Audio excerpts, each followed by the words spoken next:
$1995, ARCA Bondo Marhide season. And here you are. That I thought it was a pretty car. That the Dayglow 75 number on the side. Arne Henrikson's engineering components on the bottom was going to end up on the quarter panel that day, and you are on the pole. Yep, that was fast. That was, once again, a lot of hard. We went and tested. We went down there and tested. And we put a bunch of data acquisition on the car, and Steve Peterson was doing it then. And Matt Walper was working for me, him and Mike. Yep.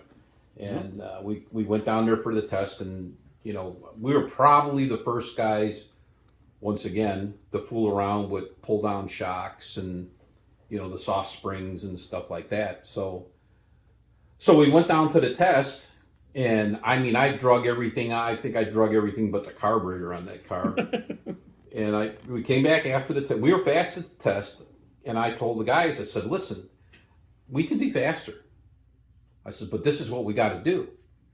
We have to cut both frame rails out of this car and the truck arm mount and everything else. And we can be faster, So, I always kind of left it up to my guys. How hard do you want to work? How bad do you want it?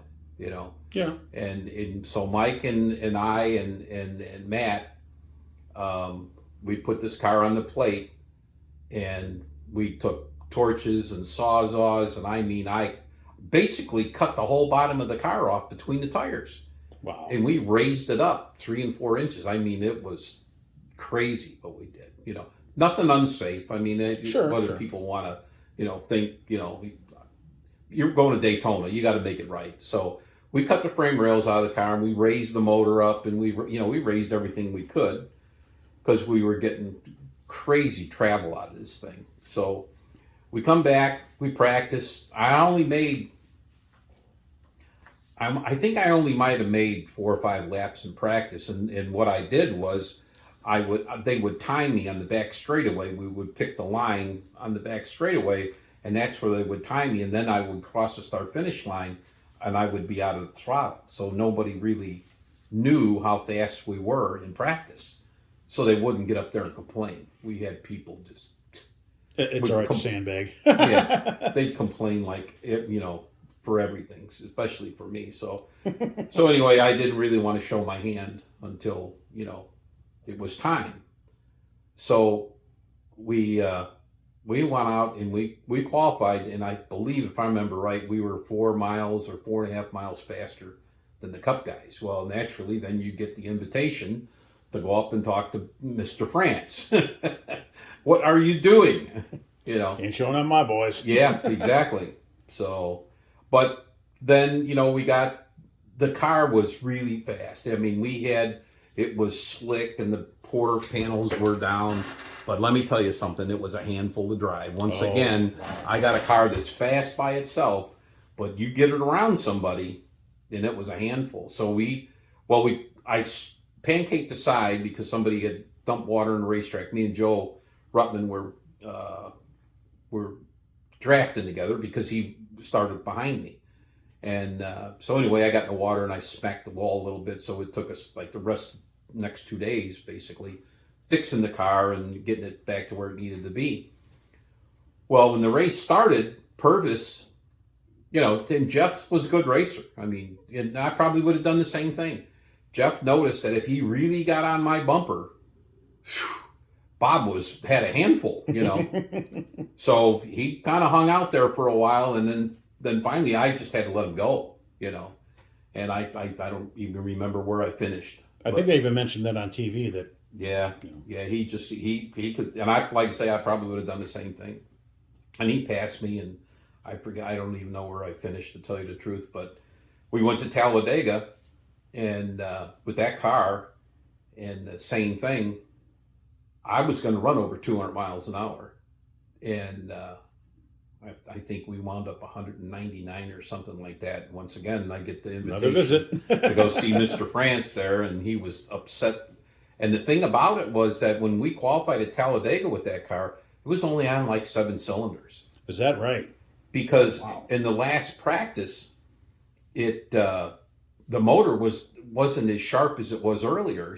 So Peter from Pro Motor, he hawked the motor over, and we didn't really find anything wrong. So we went out there and we qualified, and I could tell when I left pit road that it was kind of flat. And come to find out, it broke the tip off of one of the valves. Wow. So I mean, it meant, we went that, if we had all 8 cylinders, oh, easily. Bill France would have went crazy. Bob, I wasn't sandbagging in qualifying, exactly. I promise. Well, then you went out and won 5 flags in Columbia. Yep. And if I remember right, you ran a restrictor plate there to produce tire spin. Yep. And then you had a good run of top 5s in them short tracks, and then the Poconos top 5. You had a couple races here and there. They were 10th, 12th, whatever. Yep. And you and Andy and Bobby are 1, 2, 3 in the points. Yep. Nebraska. We won't get into you and Billy Thomas, but then Toledo, Kilcare. If I remember right, Kilcare, you backed that car into the wall in that new short track Ford, shortened that thing up, you kept going. Yeah, if I remember right, and I don't remember where you finished, but you still had a good run, and which kept you in the points. And Springfield, the next picture we're going to get to here, the next 2 pictures. You were leading that race. Yep. Everybody thought, well, he's going to win another dirt race. And what happened? Lap car.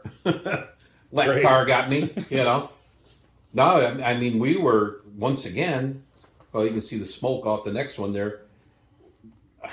I'm not a dirt racer. I mean, I know I keep saying that, but I've won races on the dirt. It's just, luck, I guess, or whatever. But I mean, that's, we call that car the War Wagon. We ran that car. Kilcare, and I don't know, did we run Flat Rock then? I'm not sure. But any short track, Toledo and stuff like that, we would run this car. So, it was our War Wagon. I remember you keep saying you had to patch up the Buick front nose. Oh, yeah. They didn't make them anymore, so I had to kept fixing it. And then we're on to Salem.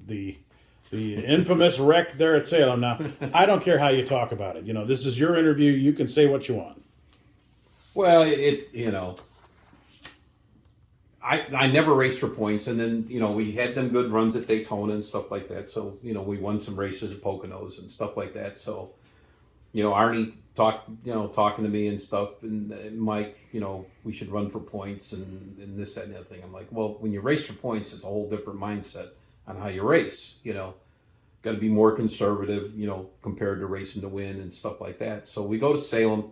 Now this car was a Howe car, Chaz Howe's my brother-in-law. Yes, so it was a Howe car, and it was fast. I mean, it was a good car. It was light.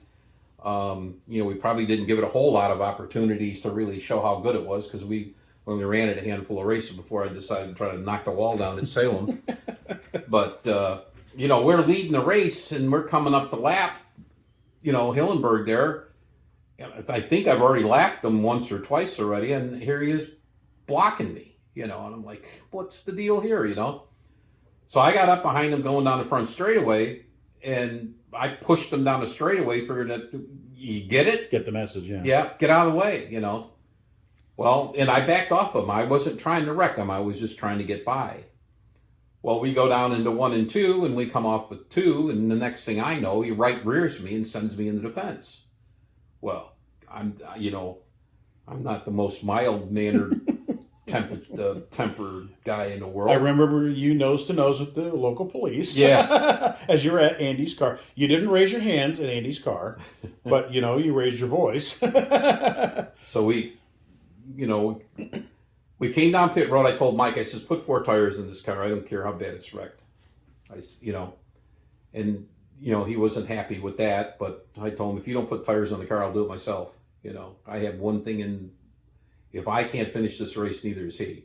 Because you guys are all we're all right there in points. I led all year long the points all year long, and because of stupid stuff, they're getting closer and closer. I mean, it wasn't a matter of fact because it's racing, but I mean, we had a really good chance that we were going to win the deal. And then when that happened, now I'm just livid. It didn't matter to me. I don't care. So they put 4 tires on it. I went back out on the racetrack. It was under the yellow. And I went back on the racetrack, and I can't drive this thing. It's just tore up too bad. Didn't matter. I'm gonna go wreck them under the yellow then. So anyway, I just come around. They threw the green flag, and I was down in the bottom. And I went down the racetrack, and I got to Andy, and then I just drove into him. Well, the way I hit him, it like catapulted me up in the air, and then the way I hit the wall, it flipped the car up on its side. But it didn't matter. I didn't care. I mean, so anyway, the car finally did come down on 4 tires and wheels. And then I got out of the car, and it was Katie barred the door. I was going to fight with anybody that came near me. And I walked down pit road, and just ARCA officials were trying to grab me. And I mean, it was pretty bizarre. Pandemonium. Yeah. Typical ARCA short track. Yeah, but probably a little on the other side now. So I'm in Andy's pits, and I'm beating on him, and I'm beating on his car, and then I never seen you touch him, so that must have been before I got Well, I grabbed hold of his helmet trying to jerk his head off, but Patty says I punched him in the helmet, but I don't remember. But in the meantime, I had a cop come up behind me, and he gets me in a bear hug, and I'm kicking, and and he's in my ear, and he's telling me I'm a Jefferson County sheriff or whatever it was, and he's showing me his gun, and I'm telling him, you better hope that gun's made out of chocolate because I'm going to make you eat it. Only a Bob Schacht yeah, something like that. Crazy, And so then the race goes on. I don't even know who won and stuff, but now I'm mad, and so we're putting everything away. And the sad thing about it was, there were a lot of people there from Engineered Components and stuff, so it wasn't really a good moment for me anyway. And Arne was upset with me, because of that, and, but like Arne wouldn't have known you by then. Well, I know, but it so then I get called in the trailer, and me and Loga were yelling at each other, and then he decides he's going to fine me $10,000. Wow. For what I did, and I told him for $10,000 I'll kick your ass. So anyway, and in the meantime, Hillenburg's over there wanting a police escort out of the racetrack because he's afraid I'm going to kill him. So it was pretty bizarre, but